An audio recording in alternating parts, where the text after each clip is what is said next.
Okay, are we ready? Is everyone ready to go? I'm not sure. Okay, you have so much paraphernalia. Please. This is a video. Where am I supposed to keep it? I don't know. Am I supposed to like take it out Wait, of my pussy or something? do we look at it?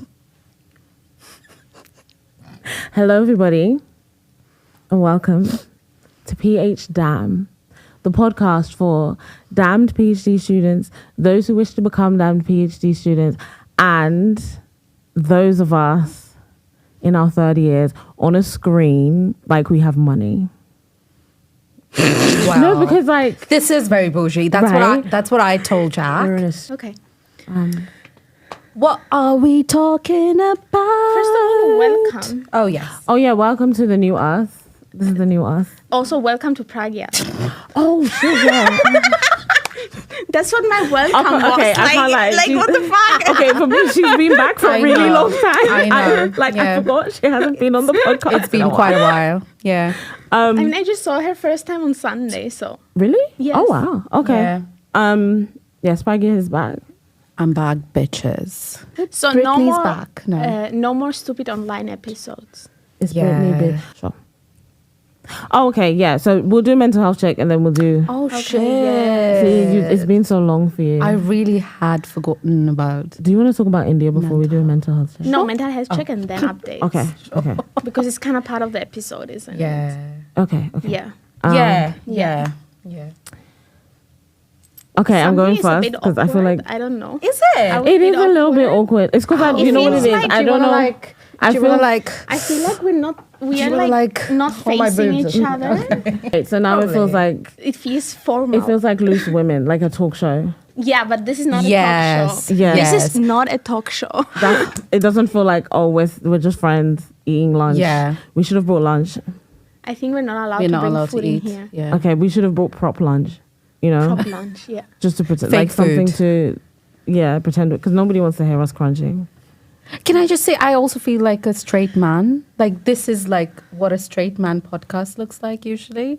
Without You the know, pink have in you the not? back. Have you not Yeah, seen those really yeah. bougie looking? Because they earn all the money. Whatever. Yeah. A straight white man talking about how women are so horrible. Oh, that's just straight men. They don't have a race. That's true. Anyway, mental health check. I guess I'm first because you guys keep Okay. looking at me. Yeah. My mental health is great. I went to the gym yesterday Oh, wow. with Victoria. We were there for about 2 hours. I don't know. We're there for really long. 2 hours. I had to teach Vicky how to See, plank. now that doesn't sound Okay. right. No, I had to teach her how to plank. Okay. Then these these weird Nigerian men came in, but they were wearing jeans. So we had to walk past them to get into the gym. So I feel like they came in because we were going into the gym. And so one of them was cycling in jeans, which was weird. Then they two of them left. And then another two came in and they were just standing by us the whole time. And then afterwards, the one in my accommodation. Okay. And then for, I don't know, about 10 minutes, they were like, hello. Oh. And then I was like, hi. But it threw me off the whole thing because I was going to do a circuit with Vicky. I had everything, let's get everything out. But they were standing by all the weights and stuff. So I was like, I can't do what I planned to do because you are there and I want you to Why do leave. men think that just because you are in the gym or whatever, it's an opportunity to talk to women? Don't talk to me. I just going there. I'm not, but I would just be going there to work out, to chill. Definitely not to flirt with anyone while I'm sweating. Plus, it's our building gym. My building is not a big gym. Yeah. It's, you usually kind of expect that you would be the only person in there, maybe one other person. Mm-hmm. So they're just standing there talking, not doing anything in their normal clothes. Then they asked us, who's the coach out of you? You need a coach.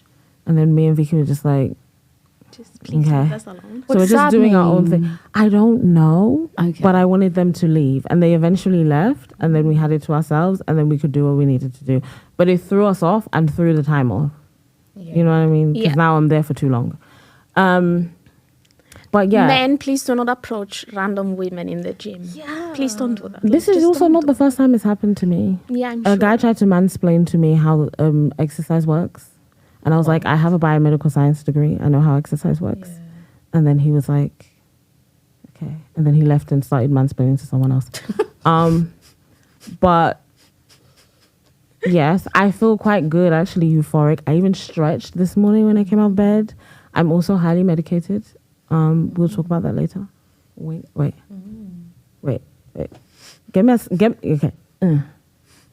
And I need to get my side. Yeah. I cannot wink. Neither can I. Do it. I can't Do it. No, we have done. She's done this before. Yeah, it's really funny. She's just So good. I do want to see her wink. It's so cute. No, it's really okay. funny. It's like she's having a weird stroke or man. something like that. Yeah. Yeah. Ooh. That's why you should do it. Okay. Do it at the end of the episode. Yeah, I bye. Bye, bitches. Yeah. Oh, and I'm also into my leave of absence. You look chiller and it seems Right. like the leave of absence is doing what it's supposed to do. Right. Oh, and I'm going on holiday soon, everyone. So Oh, where are you going? bikini pics. I'm going to the Dominican Republic, Punta Cana. Okay. Hi, Spanish man. Sí, hablo español. Thank you. Okay, continue. I mean, who No, next? but like, how are you doing? Like, with your? Do you think the leave of absence is like really good? It's good. I can't even lie to you. It's making me not want to come back. Okay. Because That's like interesting. I think about coming back and it makes me feel like anxious that I have to do this. Yeah. I'm still into my fieldwork. I have a whole phase of fieldwork that I haven't done, whereas I should be entering into my third year of analysis and I have been analyzing, but you know what I mean. And I think I have to do all of that and contact all these people, and yeah, it makes me not want to come back. Oh, and when I get emails, because I still get emails, even though my out of office is on. Yeah. From just, like the general academic emails that you get, there's just some bullshit that you don't care about. Yeah. It's like when I see that, I'm like, ugh, academia. Just turn the notifications off. Yeah. And just you know go what it is? It's in because- once every couple of days and check if you have anything important. But like, It's because Yeah. other things are tied to that email. So like my old accommodation. I explained to you what happened with that. Yeah. Oh my god. They what was the whole basically, thing? yeah, like they basically trashed my room through maintenance, and then like ruined some of my boxes as well when I was moving, so I couldn't use some of them. And there's like dust all over my stuff, so I had to kind of like wipe it off as I was moving because they took the ceiling out. It's a whole thing, people. I'll talk to you. I won't talk to you about it because I can't be bothered. But I'm talking to them because I want some rent back. Because I'm like, I couldn't live in my house. I had to book a hotel. It was a whole thing. So I'm like, that's through that email. So Okay. it's like, It's ongoing, so you need to keep like. that's me though. Okay. I mean, I guess I'll go because Pragya is, I think, the have one the out. sexy Not one. not even kidding. I didn't even think about this. I completely forgot about it. So. About what? About like, mental talking health that check. I'll Oh, talk about being in India. No, about talking about mental health and everything. Like, it Oh. was just not in my, yeah. I don't know. There's a lot of things going on, and I really feel like I need holidays. Okay. And I don't think that I've actually, like, my holidays were not really holidays because they were family related and stressful and whatever the hell. So I'm really tired, and I have so many things to do before November 26th. That is like my symposium date. Oh. So it's like a very specific date, and I have a very long list of things that need to get done in different like time frames before that, because it involves a lot of other people. So I'm sort of not stressed. I really don't want to do anything, but I think the fact that I have this really specific thing that is coming up and I cannot move, I just do things while I'm going along, if that makes sense. But I feel like after November 26th, I will be like dead. Like I won't be able to do anything for like a month. Like I know it already. Like I'm gonna be so tired. But yeah, I think it's fine. I'm just kind of over it. Do you feel like you can take time off after the date? Yeah, I think Like, you'll after, be yes. okay. I don't think I could take time off before. Mm-hmm. But I think after I can definitely take some time off. And I think I think I'll need it because I will be like just too many things. Because it's somehow getting bigger and bigger. Oh, really? Yeah, like not really because I want to, just because things happen. So I was going to do it like at another point, and then there was this symposium that was supposed to happen on this date as part of like an annual symposium series and like a module that some master students are taking, right? Right. So then they were like, okay, if you're doing a symposium and this is also supposed to happen, we might as well not do two of them really close to each other. So now my symposium is that symposium, but that means that I need to change the focus a little bit, Right. so it fits into that frame too, which is not too hard. And then I can get some money from there, like because it's part of that, and there is a budget allocated for that. So then I emailed my whatever participants and were like, maybe if you're close by and your tickets are not too expensive, it might be possible that you can come to the UK if you want to be there in person. And everyone said yes. And now I'm like, now I need to find more money because I don't know whom to say no to. And I need to be sure that accommodation and tickets are booked for all these people. Is it expensive? So how And much? not too much. Okay. Not how much do you have? I don't want to Yeah, tell yeah. your business, but like, do I you have- how many people could you potentially bring? I have a lot of money from my RTSG left.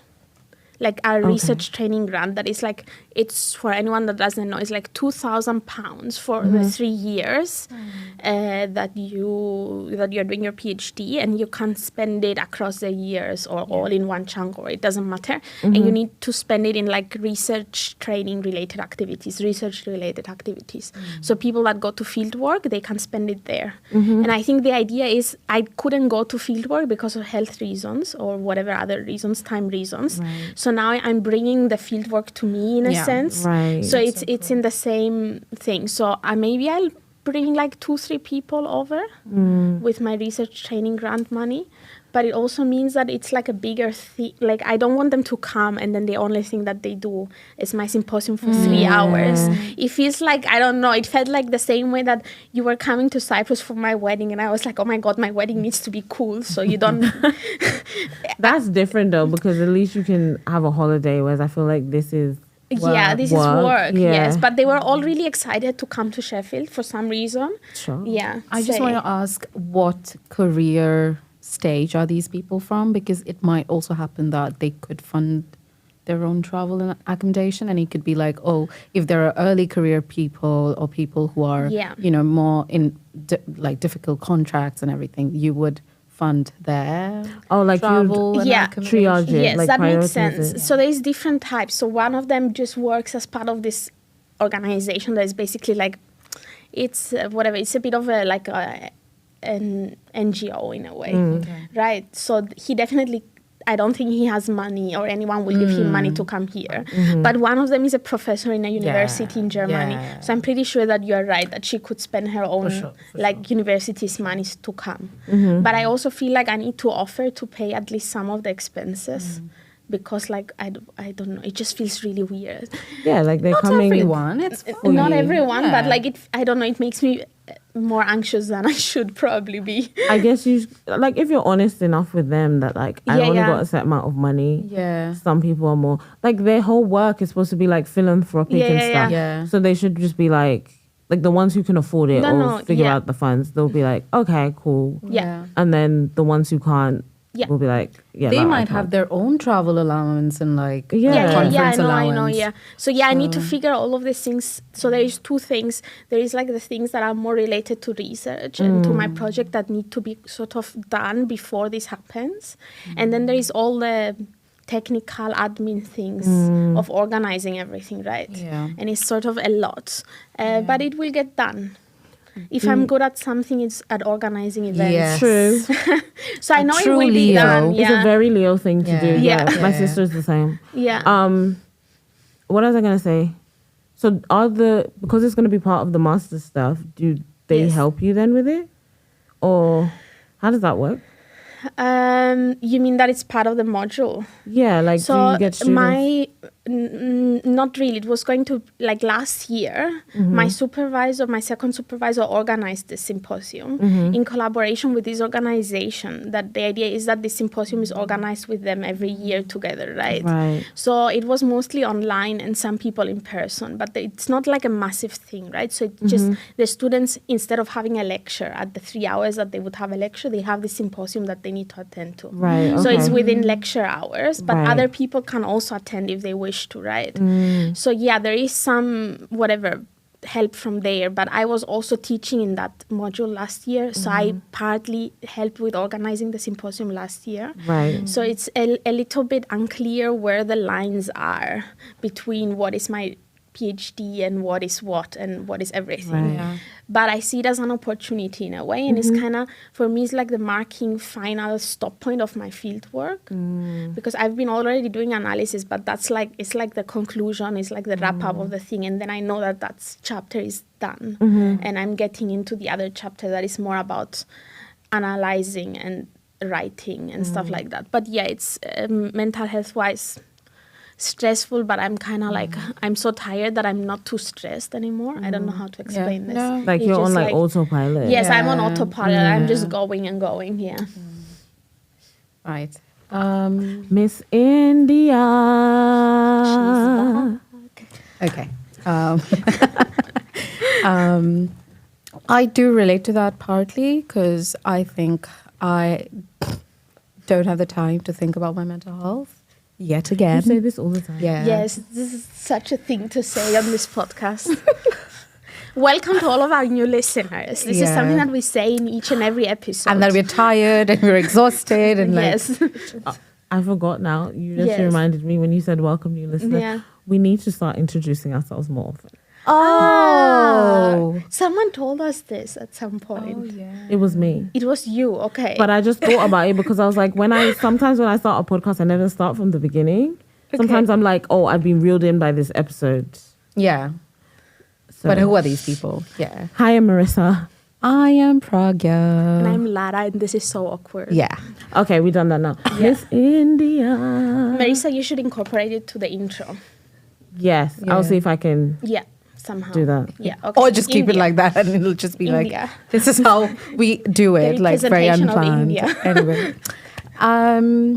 So I'm too busy right now to think about my mental health. I definitely think coming back to the UK has been like a change. I don't know, good or bad, but like change is always, at least gives you like this facade of like, oh, things are exciting. I was at my breaking point, end of July, early August, where I was just like, this is like, I'm not being able to deal with fieldwork anymore. And after a point, I did really give up. And I was just like, these are the interviews I have, and I just need to be okay with it and move on. So I think definitely what I was feeling way worse. And then because I was leaving, so I met everyone before I left.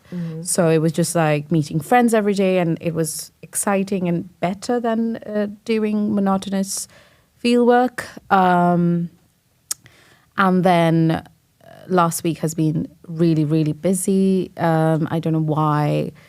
Every time I sign up for a conference, I regret it. Like, it's just like, Same. because when the time comes, I don't have presentations ready. I'm in like a mess, and like I have other priorities in life. And I regret, like, why did I do this to myself? That's how I felt, because I landed in this country and a day later I had to leave for a conference. And I didn't get my shit together within those 2 days. So I have been a mess, and I will continue to be a mess.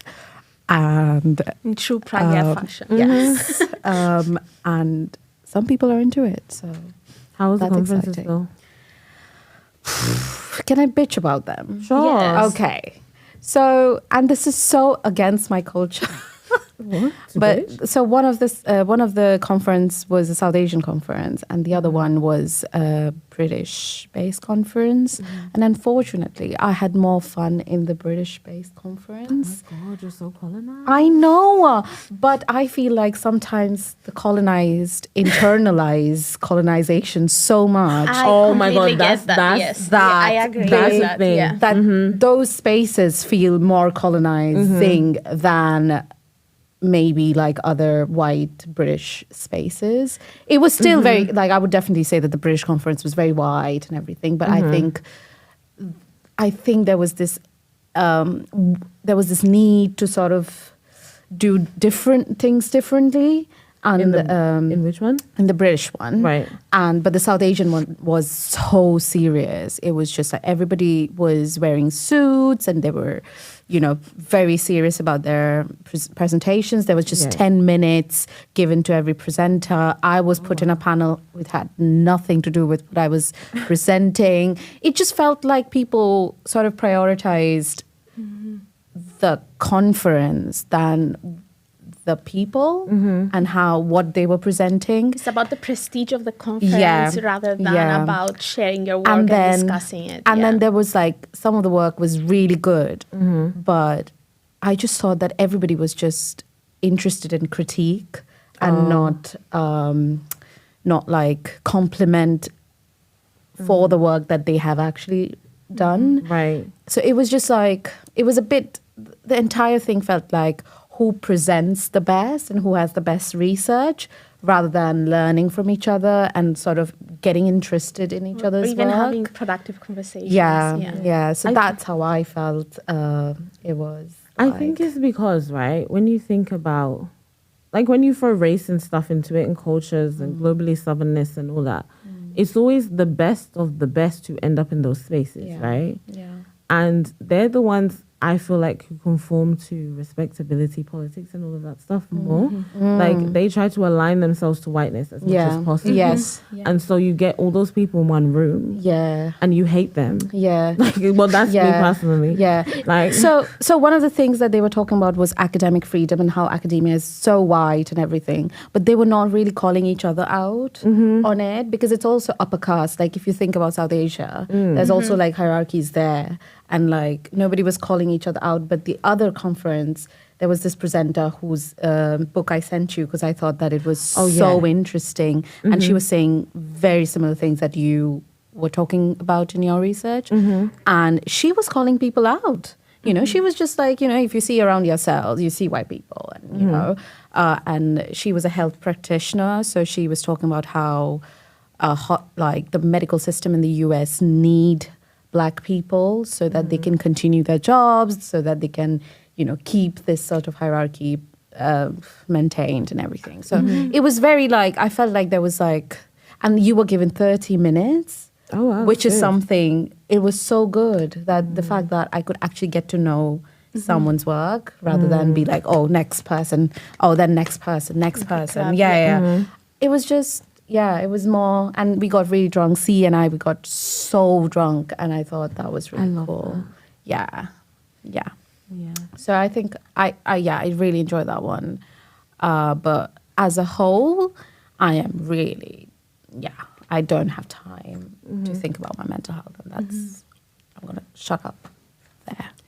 It's a bit sad though. Yes. I feel in the same way, but I think we should have space to breathe and to do other things and to be friends and to, I don't know, be partners and to breathe and to go exercise without having to take a leave, right? Yes. It's like almost like you need to take a leave of absence, so you find the time to take care of yourself, both physically and mentally, and that shouldn't be the case. There should be enough, I don't know, time and like within your PhD and less pressure, so you can actually take care of yourself, because if you can't, then your PhD ends up being shit because you don't pay attention to it properly, right? Yeah. I'm glad you're back. I'm glad I'm back. I'm so glad you're back. I missed you so much. I love being missed. You made so many sex jokes when we went out, and I was like, I miss you so much. I haven't had anyone to make sex jokes with for so long. Don't out me like that. Oh, sorry. I'm She's South Asian. everyone, I she's- don't know what you're talking about at all. She's very conservative. She's Not she's part of the South Asian elite. Make UK South Asian again. I don't know. Make South Asia UK again. Whatever. What? I'm kidding. Don't say that. She said I was a conservative. Make so it, yeah, very Brahmin. yeah. yeah. Okay, sorry to all the Brahmins who listen to this because we yeah. actually have quite Oh, a do we? big Indian It's okay. You following. don't have to be sorry to them. It's fine. Okay. They can deal with it. Yeah. Yeah. They're pretty privileged. Anyway. Oh my God! Did you see that one Indian man? I think he was like Brahmin or something on Twitter, and he was like, "I am a white man." He was like, Wait, "I what? am Caucasian. I have Scandinavian origins." Heritage. I think he was like North Indian or something. Oh, okay. And everyone was just flaming him, saying, "No, with those eyebrows," and like. It was so embarrassing. And like I was like, Yeah. oh my God, this man thinks he's like, Yeah. he thinks he's white Yeah. because his skin is light. But race is not just about light skin. Huh? Oh, because I rhymed. Yeah. Okay. Felt like a poem.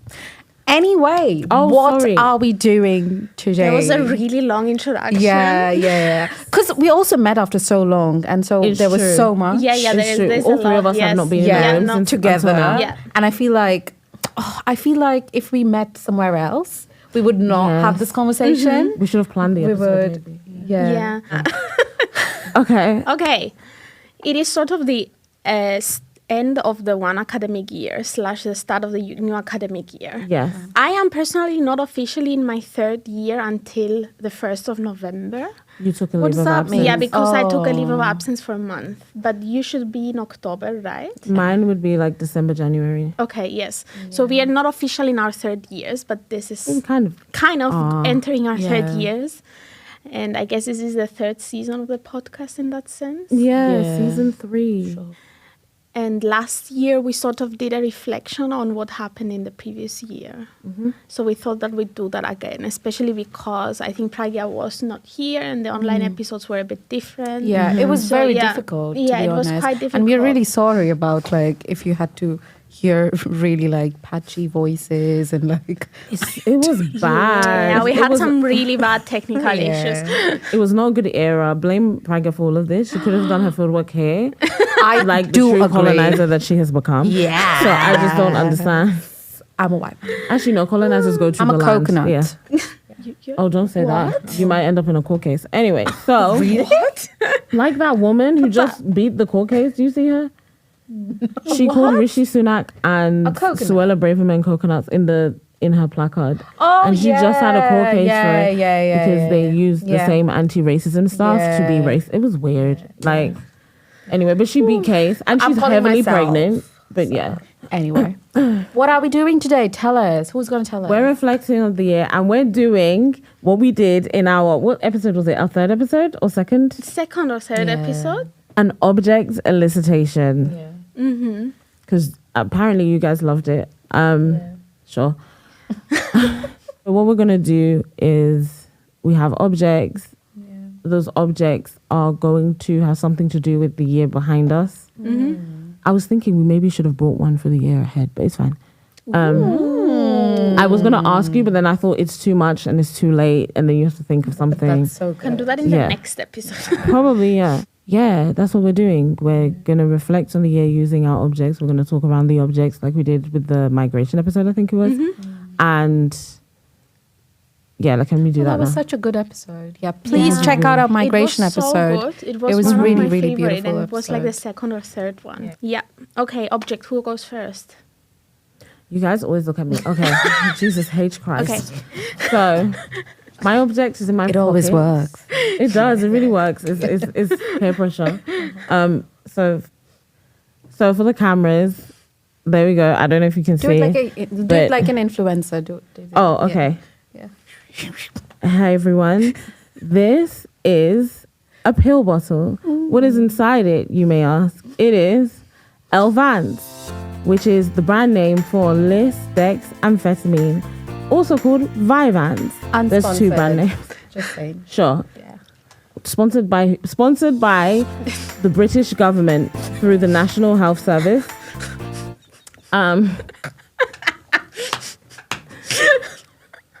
It is a medication that is for attention deficit and hyperactivity disorder, as well as binge eating disorder. It is 30 milligrams. Okay, I'll stop now. But right, the reason I brought this object, I actually wrote it in my phone because I knew I would ramble if I didn't, and I probably will still ramble, but that's fine. Shout out to podcasts, that's what they're for.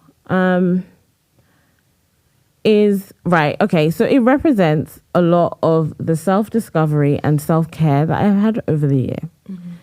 Mm-hmm. As well as also the bad times. I think it's just like a good all-rounder. Mm. So in like both a literal sense and I guess somewhat of an abstract sense, I think this is actually too literal for me. I usually, when I do object elicitations, I like to be very abstract with it. I like to be metaphorical with it. Mm-hmm. This is more literal than I am comfortable with. However, in the sense of self-discovery, I think it's because I was diagnosed with ADHD this academic year. I always knew I had it, but I was always kind of up and down. Do I have it, or like, is it just a part of my personality that I just don't do these things correctly? You know, like I wasn't sure. So having that diagnosis, I felt was like, I guess, a validation. And I got this medication towards the end of August. I've only been using it for a month now. I'm on like a little trial period to figure out the dosage that's the best for me. And so that's, I guess, where the self-discovery came in, because once I got that diagnosis, it made me kind of understand myself way better and how I work. It gave me a lot more, it gave me that understanding, but also I guess a certain lenience with myself that I guess I didn't have before, because I kind of, like, there's a lot of negative traits that come with ADHD, and like, these were things I guess I internalized and said, like, this is who I am. And I always tried to kind of fight against it so much, even though like I'd always lose. So I feel like because it gave me that understanding, it gave me that leniency, it gave me that, okay, this is how you think. Maybe you should start doing things in a different way that sort of accommodates the way you think, but doesn't, I guess, combat it or make it like seem problematic in a way. Like you just do what you need to do to work around not just my PhD, but just like my life. Mm-hmm. And then I also brought it because it kind of pissed me off that I got it in August, like this medication in August, and not this whole second year, because I'm a really good thinker. I'm very good at theorizing. I'm very good at understanding things, the world, Absolutely and agree. Observing it, right? I'm Absolutely a terrible doer. Terrible. And like your second year is your doing year, right? And I have so many phases of my research and so many tasks within it, and I have like really just been like overwhelmed by everything that I've had to do this year, and I feel like it's paralyzed me a lot and just kind of made me, like you said, like when you were talking about being on autopilot, like I've been doing things, but I feel like I haven't been doing enough, and I also have been very apathetic about it and everything as well, because of various other political things to do with my research. And so, like, I feel like if I had these pills, it would have been great. I have moved house.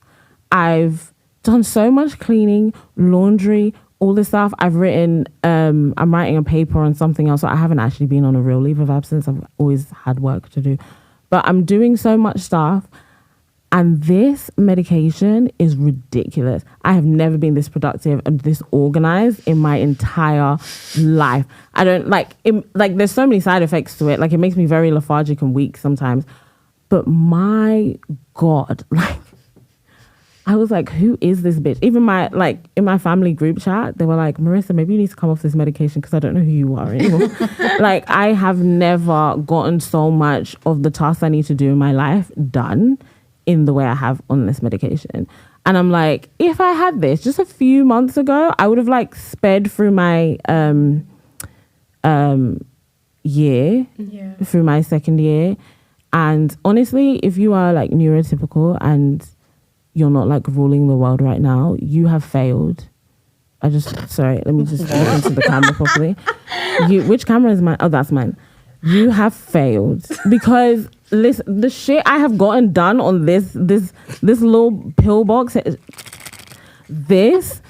You have failed. I'm sorry. Like, what have you been doing with your entire life that you've been sitting there doing nothing? Why are you not the president? I don't understand. Okay, so that's all I had to say. So that's that. Oh, and then the last part is... Do you want to talk about why it took so long? Because the NHS is the NHS. Right. Even it took long for me, and I'm on the quick list. Okay. So there's that, and there's also a global shortage of ADHD medication too. Of a lot of medication, actually. Yes. Yeah. Oh, that's interesting. Which also delayed the process even more. But altogether, from diagnosis to I have pills in my hand, it has taken, not even diagnosis, from thinking I have ADHD. Me completing a form. It's taken like a year and a bit, maybe a year and a half. And that's really good. For other people, they're on like 3-year wait list. When I say really good, it's still bad, but it's in comparison. Comparatively, it's good. But I would say as well, as I said, this represents like a self-discovery for me in that I didn't know I had ADHD and stuff. But I guess in a more abstract sense, because I always like to go there, it also represents like a self-discovery for me as a researcher. So in getting to know myself, I've also gotten to know myself as a researcher. And, you know, now I've been in academia properly as a researcher for 2 years. I feel like now I have way more of a perspective and an understanding of who I am as a researcher and what I want to do, what my ethics are and all of that, in a way that I feel like at the beginning of the second year, I probably didn't have as much or didn't have as much confidence in the way I thought about things. Whereas now I'm very like, okay, I know what I want. I'm not necessarily doing things in the way that I want. And I know that now. And it has, I feel like, given me a little bit more of a voice in that respect. Does that cause contention in certain contexts? Yes.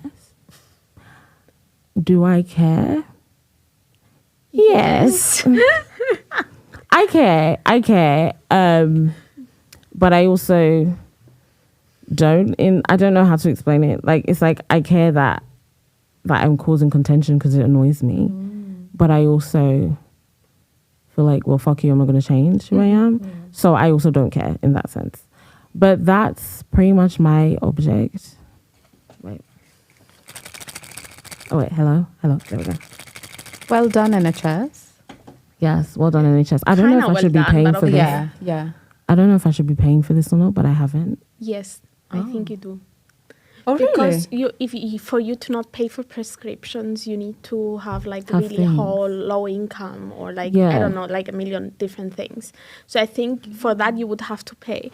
Yeah, but they haven't asked me to pay. Okay. And so I'm like, are they going to fine me? Because that's not my fault. Nah, they're not going to fine you. I don't think anyone cares. But that's me. Yeah. Should I go? You should go. Okay. So I have another object that is my actual object, but just to combine with Marissa. Okay. This was my backup object. Can you see it? Yeah. Oh, is that your little pill thing? It's a little case. It's from Cyprus. I think my sister gave it to me as a present. And it has some turtles on it, Cypriot endangered turtles. It's really cute. Animal. And inside, it has so many pills, like literally. I don't know if you can see this. Yes, it's full of pills. And this is my emergency pill bag. This means wherever the hell I go, this is in my bag. Like, I cannot leave the house without this being in my bag. I will stop holding it because it rattles too much. And I'm sure that's annoying. But yeah, that was my backup. But I also thought it might have been a bit too literal, but also a bit... not negative in a sense. Like, I feel like you, with your ADHD medication, you also had this whole self-realization and reflection about who you are and also who you are as a researcher and how you need to take better care of yourself and how you should do that in the future. But I don't think I had anything positive come from this. So I was like, I don't want that to be my object, because I think the past year has just been defined by my migraines and then me fracturing my ankle. So it has been like one medical thing after the other medical thing, and there is just nothing ever that, like a day that I'm not in some sort of pain. So yeah, I kind of don't want to think about that. So Fair enough. I got another object. That is this. Ooh. Here you can see it. It's a clock. The time is 11:26 right now in the morning. Okay, clock. So one day I went to IKEA with my dear husband to buy some things that we needed for the house. And we saw this clock that was on discount. And we were like, okay, we'll buy this for the kitchen because our oven doesn't have a clock on it and I hate it. Like I want to be able to see in the kitchen what time it is, right? So we bought this clock, put it in the kitchen counter. And a couple of days after, I was starting my interviews. And I was like, I'll take this clock and bring it up to my office because I need to be able to see how much time passed while I'm on a meeting, like with someone, like on an interview with someone. So I know how much time I have left before like they will leave, right? And I know when to wrap up. So it has lived on my desk for all these months and it's just there staring at me and I stare at the time all the time. And I feel like I also thought about bringing my microphone that I use for the interviews. But then I was like, that's just the interviews. But I think this clock shows, like, I think this year was all about time and how much it just at the same time somehow it passed really fast. But it didn't want to pass, like it took so long, right? So it's like, what the hell was happening? And I think when I was reflecting, I was like, it was all about time, about how much time I needed to do the interviews and how much time you actually need to go through them and edit them and post them and how much time it takes to transcribe anything. And then how much time I'm losing because of my migraines or how much time anything takes and doesn't take and how much time people think you're supposed to take and then how much you actually take and you not being able to judge any of that. So when I was thinking about this damn clock, I was like, okay, it's all about time. So I was like, I'll bring the clock. But yeah, I think yeah, there's a lot of questions like how much time do I give to myself and what does that mean? What does it mean to be productive? Is it okay to not be productive all the time? Because I think it should be okay to not be productive, right? I've been meaning to paint for like literally this whole year and I have not done it because I feel like if I'm doing something that is not your work. It should be about my work. And I'm like, why the fuck can't I just like literally sit down and read a book or paint or do something that I want to paint, right? That I just want to do that doesn't have to do with my research. So I think it's just a little bit about, I don't know, just putting a pause and saying, just let me go on my own time and I'll spend time just to take care of myself and to be with the people that I love and my friends and have fun and all of these things. And I think if you're just starting your PhD right now and it's your first year, just even that I don't work in the evenings, I don't work on weekends. It doesn't matter. Just give time to yourself to do the things that you love. Because if not, by the end of this, you will be done. Like you won't be able to want to do anything. So, considering that, yes. well, considering what you're talking about, like time represents for your second year, and then considering the symposium and everything, how do you feel that like your relationship with time has changed? Like the way you, I guess, move with time. Oh my God, that's such a hard question. I'm sorry. No, it's okay. It's just really strange to think about, right? Because the first year was so different. Because it's what you said. It was more about thinking, right? And thinking takes a lot of time too, because your brain needs to also be in the right mindset to be able to think about like really hard or complex or critical things, right? You need to be there. But I think the moment you start doing things and actually like getting into it, there's so many small things that you never count and that are very relative, like of how much time they take or how they feel on you or how much effort do they take. Because I think many times I'm just sitting on the computer and looking at it and I can't actually do anything because I'm just so tired.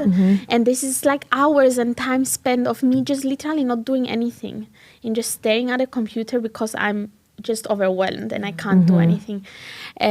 So yeah, it's like really strange. But I don't know. I think I also have a very specific time frame until this symposium in November. And I'm really excited about it because I think I'm starting to create this new space where people can talk to each other, and also it's a good, in a way, career opportunity for me because I'm sort of networking. I'm bringing people together in Sheffield that never were as part of the university. So it's in a sense very exciting. So I want to be able, whatever work I'm doing, if it's my PhD or like later on or whatever, to find the things that I'm excited about within that process and just focus on them. And if all the details are not 100% there, maybe that's okay. And if I need more time for something and I need a different time frame that my supervisor expects, maybe that's okay too. And I should be able to say like, this is my project, my time frame. Because I think you can't do that. Like it's not like they're your boss. No one can tell you what to do, right? So why am I putting so much pressure on myself to be within this timeline that I have put on myself, literally, and then just get stressed out and not be able to do anything because I'm just too stressed, right? Because I keep doing that. I keep getting too stressed because I have a lot of things to do, and then I'm so stressed that I can't do anything, and then I just keep getting more stressed, and it's just like a weird cycle that I put myself in, and that is really hard to get out. But I know that I'm gonna get things done in the end. So it's not about that I'm behind the schedule or behind where I should be in my PhD. I don't really think I am. I think I'm exactly where I should be. But it's just the stress that time is putting on myself that I hope that I will find some way to not do that in the future. Yeah. What a good answer. I agree with the whole pressure thing, the time pressure thing. And I think it was a couple months ago that I decided I'm not doing my PhD in 3 years and I don't want to. And because I thought about it, and one thing about me is I always see rules as optional. And like, I have to find a good justification for them to adhere to them. And we have that 3-year thing where it's like, okay, you have to do your PhD in 3 years. And I thought, like, where's this coming from? And a lot of it is just coming from a university's KPI that they have to meet. And I don't care. That sounds like the university's problem. My project is going to finish when my project finishes. And I know people talk about like being in a precarious position in terms of finances and blah, blah, blah. If I need to find a job, I'll go and find a job. I'm not going to be forced to do something. I'm already kind of doing a project I like my project. I just don't like the way it's being done, if that makes sense. So why would I then put extra pressure of time on? Nobody else does a PhD in 3 years. Who does a PhD in 3 years? So why are we stressed now that we have to do this thing for 3 years? Everyone's like, oh, what do they call it again? Your something period, your funded period or something. Yeah. Like, oh, your funded period, you have to do everything. Like, no, fuck you. Like, I think it's another thing that we keep forgetting, that this is essentially a training thing for us, right? This is not the big project that will like sort of highlight the highlight of our career or our big thing that we are doing, right? This is just a project that we are interested in, that we are responsible for and we are doing, but it's part of our training to become, to be able to do research projects in the futures and ask for big funding and do things that work on different timelines, right? So it's not like it's the end of the world if you don't have the best PhD. And I think I keep putting pressure on myself because I am actually not like you. For me, rules are rules. okay, yeah. Like, I want to tell myself that I'm not abiding by the rules and that I'm going against them, but I am not. So it's like, even if I'm trying to not follow the rule, my brain is like, you need to follow the rules. So I'm reactionary in other ways, but in like doing things like that, not really. I think we need to remind ourselves that. I feel very differently from you, and not because of the rules especially, but definitely because of being an international student here. And like, that is different pressure. And like, for me, it's just like, funding will end, and that would mean that I have to find a job here and I don't belong to this country. And if I don't finish, why would someone give me a job? I don't know Like enough. it's very precarious. Yeah. And I don't know enough to know whether I could possibly, extend my PhD and work through it. So I feel a bit differently. And it's for me, it would be very difficult to not complete. And I feel like my fieldwork was also like that. I had to complete. It was not like I had any option because I can't go back. It's very, very expensive. Right. So it was this, and this is it. I have to be okay with it, no matter what. So I completely agree. Pressure, time, deadlines, all of those are I also part and think parcel. I want to finish in 3 years. Just because I want to get this over with. Yeah. In a way, I'd rather do a little bit less that I'm already doing from what I had planned to do in my first year. I'd rather do a bit less and manage to finish in 3 years or just a bit more or whatever. Not talking about a month or 2 or whatever. But I just rather to get this done with because I need to understand that I'm doing this to be able to do other things afterwards, right? This is not my end goal. No. I'm doing this to get other opportunities and to do things that I want to do.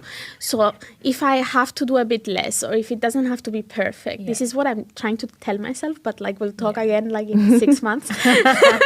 But I think this is how I want to enter the new academic year. Yeah. With it's okay, it doesn't have to be perfect. Time is time, it's relative. It goes on and I don't know, focus on what's important. I think with me, the reason, as much as I do want to finish this as soon as possible, because I want to get back to earning money like normal people do, I'm for me, the time thing is a pressure that I don't need. Yeah. Yeah. And it's everyone is pressuring you to do everything within your funded period. And like you said, it doesn't have to be perfect.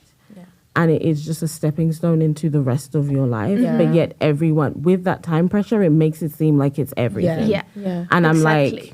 no, let me just do this in my own time.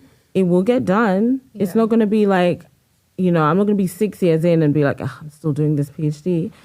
I just need a few more months. I don't need the pressure of all of this stuff, and then I just hand something in and then they're like, oh, major corrections, now I've got it back again and I have to do shit. I just want to give me time, let me sit, let me think with my research, let me do this. I have so many other pressures, so many other factors that influence your time that I can't control. So why should I then be the one? Why is the onus on me, I guess, to control within that 3 years to get everything done? And that's why I don't want to do it. If I don't have to, you obviously have that international pressure. You have to. There's no way kind of around it. There's not as much wiggle room. I feel like I've got the wiggle room. course, so I'm just And maybe it's even just about taking that pressure off yourself. right. It's not even about that you want to take more time or that you will take more time to do Maybe it. you would be more productive if you do take the pressure That's off. what I'm saying. 'Cause then I think it would just paralyze me if I'm I've got my December deadline and I have to get it done. I have to submit by this time. And it's just some bullshit. And I just, It really is, I didn't say this before when Praga was talking about conferences, but I just came back from a thing.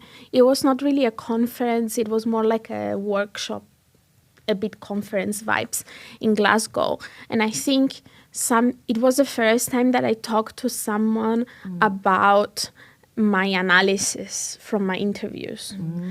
And it was really important for me because I was I have 10 minutes to present something and I can't talk about everything, but I have this kind of framework that I'm working on and I want to see if this makes sense to people, if I'm able to explain it in 10 minutes with the context of my study. And I did, and it went really well.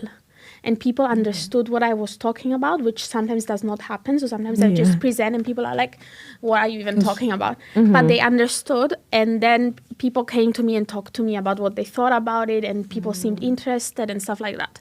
So I think it's also about, figuring out what it is you want to get out of this. Like even in a results sense, not results, but like even where do you want to push this on further and stuff like that, and kind of being happy with the work that you're doing in that sense, not that in the sense that it's perfect, but in the sense that it's somehow meaningful to you or to the work that you were doing in a way, if that makes sense. So I don't know. I think in that way, that helped a little bit relieve my stress, because a lot of people were like, oh my God, you still haven't started your third year and you already have this. So I was like, okay, wait a minute, am I actually in front of where people expect me to be? And because there was a lot of international from different places people, and they have completely different timelines in PhDs. So they do not comprehend that in the UK they have this rhetoric of you need to end within the 3 years. So you might be on the second year and already have like results of analysis, right? They're like, how did you even do this? And I'm like, okay, why am I even putting all this stress on myself if everyone is like receiving this in such a good way? Like I feel like I could be doing less and it would have still been an okay PhD. And that's the best thing about presenting your research, I think, because you know when you're analyzing and stuff, you're all in your head that like maybe I don't have enough. Does this make sense? Am I even coming to the right conclusions and stuff like that? And when you talk to people, it helps. I think I also really appreciate positive affirmations. And my supervisors are not the positive affirmations type of people, right? So I feel like if someone tells me, oh, this is, it's not like I want them, like I want people to tell me that all the time. But when they do, I feel so happy and that like, I'm doing well and stuff like that. And my supervisors are a bit more, not critical, but they want to push me further and further. So they'll never say you did a good job or this is really good or whatever. So I don't really know what they're thinking about the work that I'm doing. And I think it needs me to go somewhere else and tell it to someone that doesn't have any idea of what is going on. To be able to understand in what like stage of my research I am. So Pragya, your object, because I Sure. realized This is going to be really funny, actually. Okay. Because I've seen both of your objects. Oh, this is awkward. I too, like Lara, have two objects. And my decision was made yesterday and changed yesterday. So it was very interesting. I wanted to bring a recorder. And this is only because I was doing a lot of interviews and I was always carrying it during my fieldwork and, being really like protective about it because like I had written in my data management plan that I will not lose this and like lock it up if I'm going like traveling or And just whatever. imagine you're walking around in India and just having it in your pocket and every like a couple of minutes like just like patting and checking if it's still there. And then you're thinking that you lost it and like freaking out. Yeah, that's how I felt. I can't see that. Especially if you haven't transferred anything. It's Yeah. Yeah. So this was very like integral to me, and I also got robbed in India. So I'm probably a very white man now, because this only happens to white men in India, like white tourists. But yeah, so I was very like anxious about this in public spaces. If I went for an interview, I would like, I don't know, put it in the depth of my bag so that nobody can have it. It's also, I know, like in an UK setting, I would say people would be like, oh, this is just a recorder, and why would I be interested in stealing it? But in India, this looks like a electronic thing, and it does have some value. So a lot of people, when I was recording, were very curious what this was, and then some of them said that they want to do YouTube vlogs and they do want a similar recorder. So that it's a very different object in India, and I really thought that this has been so monumental in the last 9-10 months in my life. So maybe this is what I should bring. But then I had a conversation with one of my friends about this episode. And he told me, are you really sure this is what you want to bring to the podcast? Because what I have seen you through those 10 months, and this is so interesting because someone else probably decided my object because of how they perceived me. And I really think it was a good sort of analysis of how I lived my life in India. And then he was like, you should probably take your medicine bag. Jesus Christ, what is wrong with us? Oh my God. Like I also almost brought my little mic that I was recording with. And then we all ended up with like This is my medicine bag. And it has so many pills. I'm so sick of us. Yeah. We are so sick. Right? Why? What is wrong with us? why are we so sick? Okay, I only have one pill. You guys are really fucking sick. No, but this is like my small pill bag. I have like 2 drawers full of pills. Yeah. And then another bag that is basically same as Pragya's size. That is for if I'm going somewhere for 2 days. Yeah. Do you not have the like Monday, Tuesday ones? Yeah, I also have that. Yeah. Yeah, I have one of those pill things that the old people have that have the Yes. dates and everything. I do that for my mom every weekend. Yes. She's like, "Can you do my pills?" I'm like, "Yes." Yes. So in the last year, I felt like I really aged because of Yes, I agree. Continue. Like I literally can start seeing lines on my face. Oh, I just meant it from the pills, but continue. But yeah. No, also because of that, Yes, because I and did white find hair. like a lot of white hair in my Yes. this is making me so unsexy, girls. But anyway, I think I stress. really, I think I really aged last year. And if you know me, I am the last person to take pills. So I have been very averted. I have always averted pills Same. because I have always been like, I've not been very sick at any point in my life. And so I think, and that is definitely a privilege. But even when I had like fever, I would just wait for it to go away rather than have a pill. like have tea or something. And my body has been able to do that before. And this was the first year where I don't think there was a month when I didn't have some physical health issue. And I was so shocked about like how did that happen? I was this sexy girl who was just like living her life, and suddenly I'm just this old person who's like who's needing to have like what happened to my immunity? Okay, so did this just happen when you went back? Yes. I'm Yeah. going to say, like, it was a joke at first. Yeah. Right? Like, oh, Prague is colonized.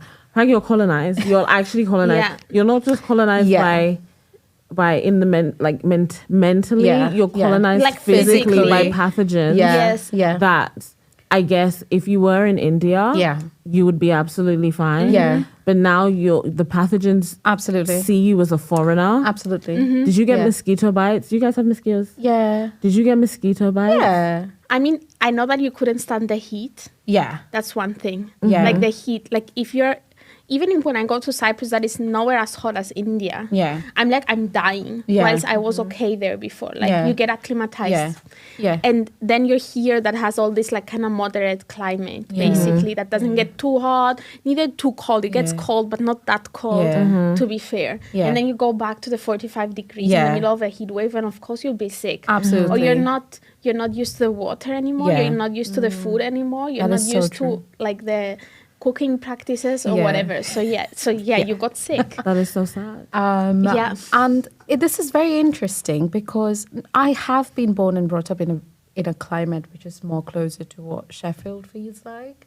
But then I did live in these, like, I went to Delhi and I got really sick. I was in Calcutta, I got really sick, but I have lived in these cities before.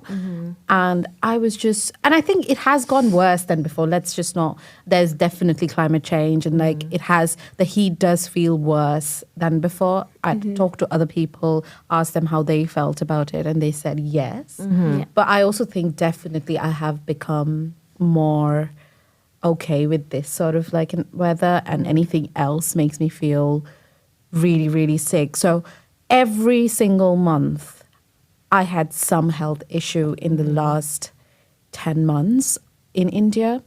And and the saddest part, and this sort of connects to time, I guess, was that I didn't have the time to sort of like think about, oh, I'm going to take some days off and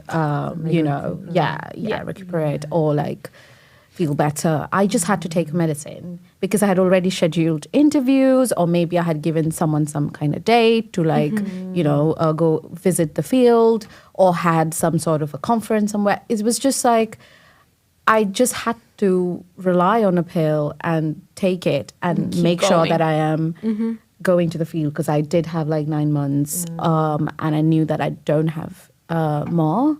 So yeah, I just took a pill and I also got, oh my God, I got diagnosed so many times. Not diagnosed, but like I ran diagnostics so many times, because I was very, very scared at one point, because I just didn't understand what was happening with my bowels.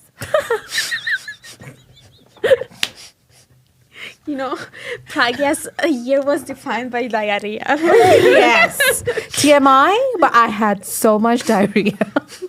I'm not kidding. Like, it was so painful and I have never felt so sick in my entire life like I did in the last 9 months. And the irony of it is that I was going to health centers every day. Yeah. So it was just very like, taking a pill, going to health centers, talking to people about like pregnancy or whatever, and then coming back again, it was just like health was everywhere in my life. And it was it was very stressful. And now I feel better. And this is a lesson on colonization, I guess. Maybe you feel better physically. However, maybe your mental health. Oh, yeah, for sure.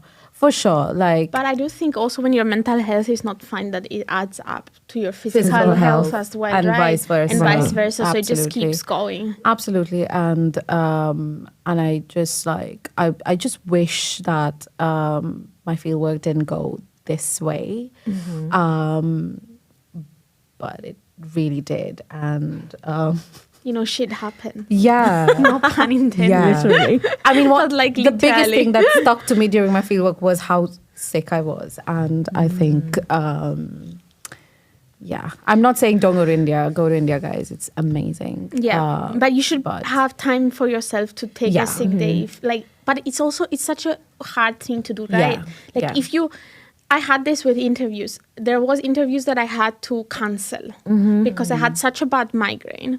But then I needed to convince myself or make someone else, like e.g. you guys or my husband, to convince me that I should cancel this interview, right? Yeah. Because it feels like I booked someone else's time and I'm not just wasting my time, but I'm wasting someone else's time. And then I need more time to figure out how to like rebook the thing. So it's even worse, I think, if you're there in person. Yeah. Because you're like, I'm here now, so I need to run around and meet all of these people and do all these things. Very, very important. Because also like the community that I was working with, I don't know, they did have time, but they also didn't have time in the sense that I was always scared that, I've scheduled this person has agreed. And if I don't go, what if the next time I meet her, they're like, you didn't come the last time, so I don't want to talk to you anymore. Yeah. And it's also that, like building trust and reliability and showing people that it's not just about your research, that it is like, I actually care about you as but a also person. Commitment. Yeah, right. That's what I mean. It's commitment, I care about you and you've taken your time to care about my research, so I should honor that commitment that I have with you. So I think definitely like this entire PhD process is a very like, you have to get really involved and sometimes it is deprioritizing your own health and everything. You shouldn't do it. But unfortunately, time and just like situation and everything just forces you to do it. And otherwise you're always very scared that you would not finish or you would not meet your goals or whatever.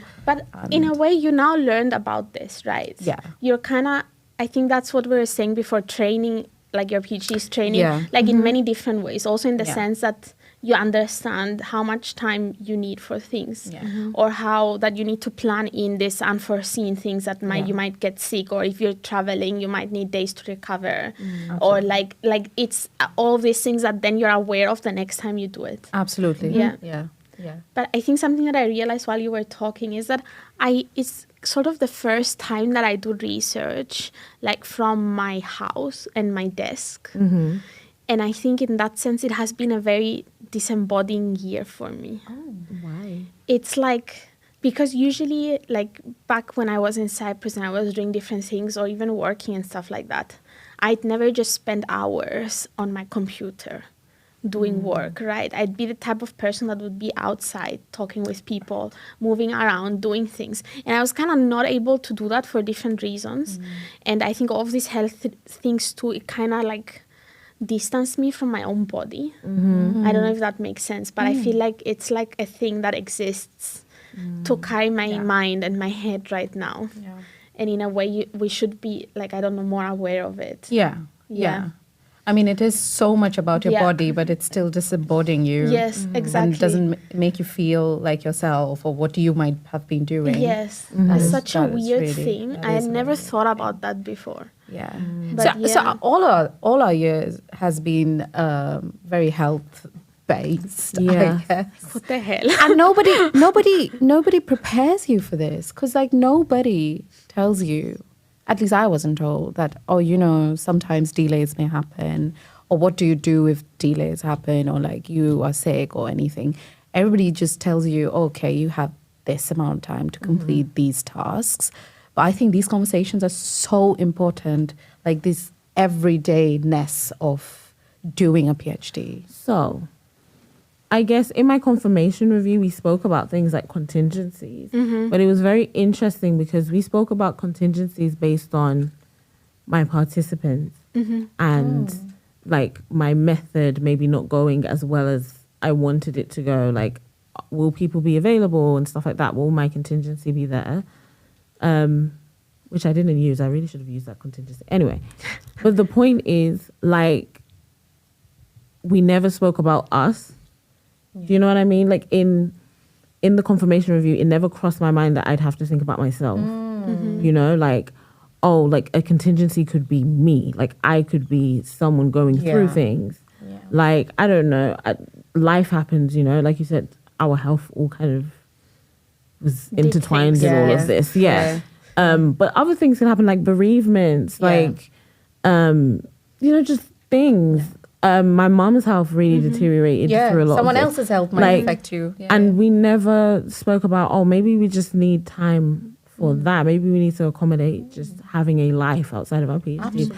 And no, well, I don't know about your confirmation reviews, but no one said it in mine either. So it's like everyone's all focused on the methods and stuff, but they don't focus on the people. Yeah. And we always talk about being reflexive, but isn't that part of reflexivity? Like knowing that we are people doing this. You know what the sad thing is? I think we don't talk about it in the sense, in the context of a PhD, because it's the same for any researcher, an Right. academic. And they don't I don't either. think they do it either.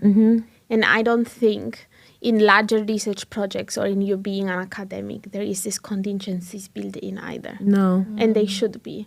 I think this is not something that we are suffering because we're doing a PhD. It's probably worse because we don't have the financial, like we don't get enough money to live comfortably or to do things that maybe we could do with the money to take better care of ourselves. So that's another stress level on top of other things, right?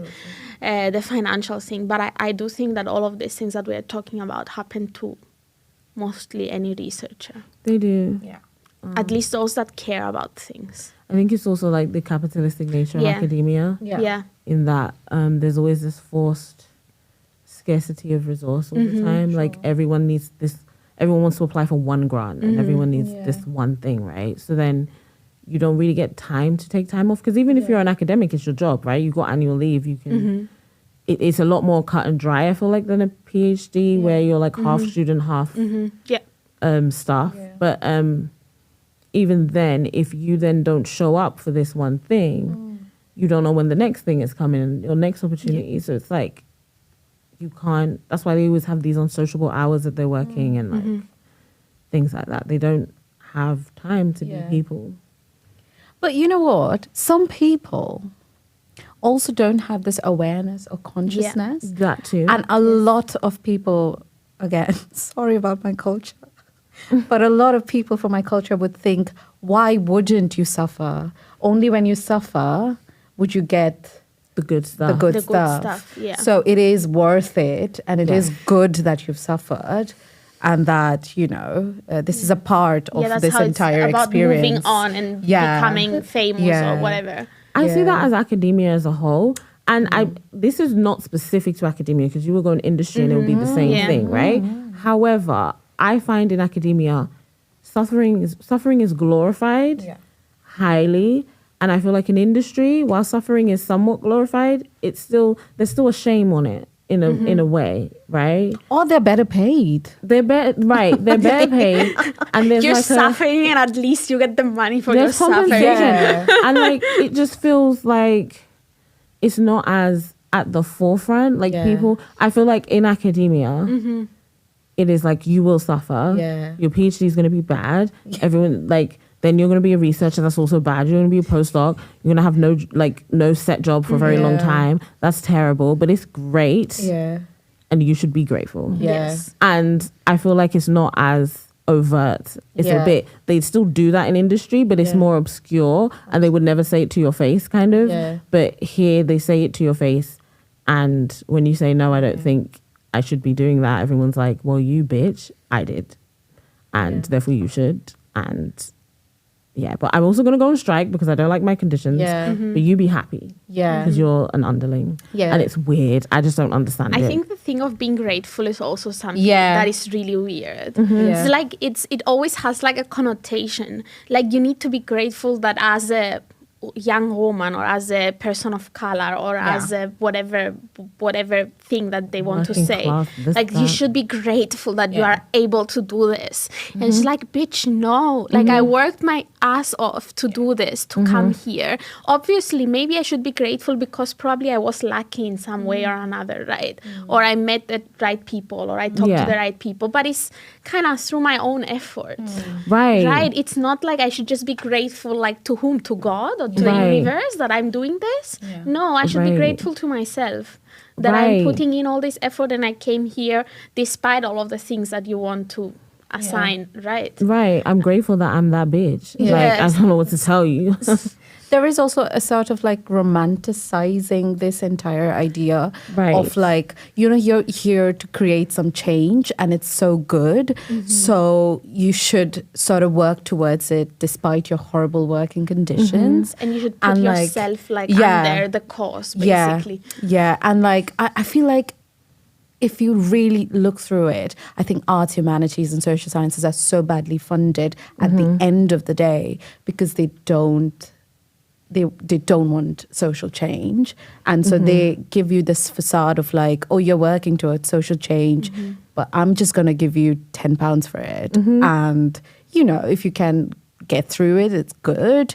But if you can't, it's better you leave and like choose a more mainstream capitalistic work because you just have to. I mean, Honestly, that's why sometimes I wish I did a science PhD if I was to do one. Yeah. Because I saw like a tweet one day where like this man was like, there's no one, it's like you would think that people who do like racial inequality research, for instance, who are like white would be really, attuned to racism and stuff like that. And yet they commit so much shit in their own like interpersonal lives. And like they're so like, they just lack introspection in their own life, but they understand it so well theoretically. And I feel like that is social science as a whole and humanities. It's like, I don't know. They're just kind of hypocritical with everything. social change, but like not in your everyday life. Practically. They're you like would not actually leave your ridiculous really good people. seat for another person who might deserve it more. Right. You would rather write about it. Right, they talk about equality and stuff, and then highly elitist, highly Yeah. colonial, but the Yeah. decolonial researchers, and Yeah. like it doesn't make any sense. And at least with scientists, they are who they are. Like they don't pretend; they are who they are. That is so true. But we really need to have these conversations. Mhm. Yeah. I think it's a good thing that we're having them between us and that we just not having them in the pub so other people can kind of listen, because it's a really important conversation that I think we should have more openly and more frequently, like within academia. Like, it's like, what the fuck are we doing? Why are we doing this? We still need to do that infantilization episode. Oh, next one. That's it. Is that the next one? Yeah, that's the next Okay. one. I don't know what you're talking about. but Yeah, okay. it's okay. Oh, we'll talk about it later. Yeah. Are we wrapping up now? I 'Cause think we're fuck, wrapping you know. up. Yes. So- I'm sorry. This was so deep and Yeah. like kind of heavy. Yeah. And I thought that it would just be a fun episode, welcoming Yeah. Praga back, Yeah. and like that would like chat around. But then we all started We were talking all about sick. a horrible health. Really, really sick. I think it was like, the last episode. Yeah. Was it the last episode? Yes. We spoke about like, Disability. right, that was a disability. Right, perfect. We were like, we're all a bit shit. Like in the mental health Yeah. Yeah. thing. So I think now it's like the shit has turned to anger. It's like the stages of grief. There's Now like I a wanna level start of breaking not things. anger, Yeah. like frustration. There's Yeah, a level of yeah. something there. Yeah. And I think we can't truly be happy. Yeah. Yeah. We need to vent. Yes. Yeah. Anyway, Anyway. Anyway. we just want to thank everybody because we really don't know Just why you guys still listen to us and Yeah. what is happening and like and we and we're really confused as to why people still listen to us even though we put like zero effort. and why more people are So, suddenly yeah, listening to us? yeah. Like, what is happening? We are so thankful for all the attention that we don't get from the university system. But yeah, do you want to wrap it up? Or do you want to wrap it up? I don't know. I don't know. At the same time, get a life. Oh my God. Yes. You're listening to us. I don't know why are you Do listening to your podcasts? research. Fuck. It's because everybody's in love with us. I guess. Do you think so? Yeah. Okay, if you say so. Okay, we're wrapping up. Yeah. Thanks for coming. To this Lower your show. expectations. Yes. Yeah, lower your expectations. Tell us if you like this format. Yeah. Talk to us. On Spotify now you can leave comments. So leave comments. Yeah, you can just leave comments. If you know you're too scared to send a voice note, then you don't have to. Although, please send a voice note. It'll be fun. And share your stories. Yeah, share your stories. Show us. Show you listening to the podcast. Tell us more about you. If you have suggestions for episodes and stuff, Yes. let us know. If you want to come on the show, Yeah. let us know. But don't kill our vibe, but let us know. I'm being so serious about that as well. Like, don't kill our vibe. Like, we have a vibe. Shit, I don't know. Yeah, I hope Love till next you. episode we are a bit happier. Oh, I don't know. I really don't want to talk think about so. infantilization, so I'll Although probably we're not be gonna be angrier. happy, that's anger. Yeah. Okay, we're still going up and then we can go a bit down. Yeah. One day we'll talk about something really fun to do with PhDs. What is that? Fuck knows. Maybe we should talk about like building community and stuff. Yes, we because should a lot of people talk definitely- about Oh, yes. loneliness. And Yeah. we had a relationships one, but it Yes. wasn't as. Yeah, I can't we should remember what we definitely spoke do about. that, yes. Yeah, Okay. that would be fun. Bye, bitches. Love you. Love you. Bye. Cool.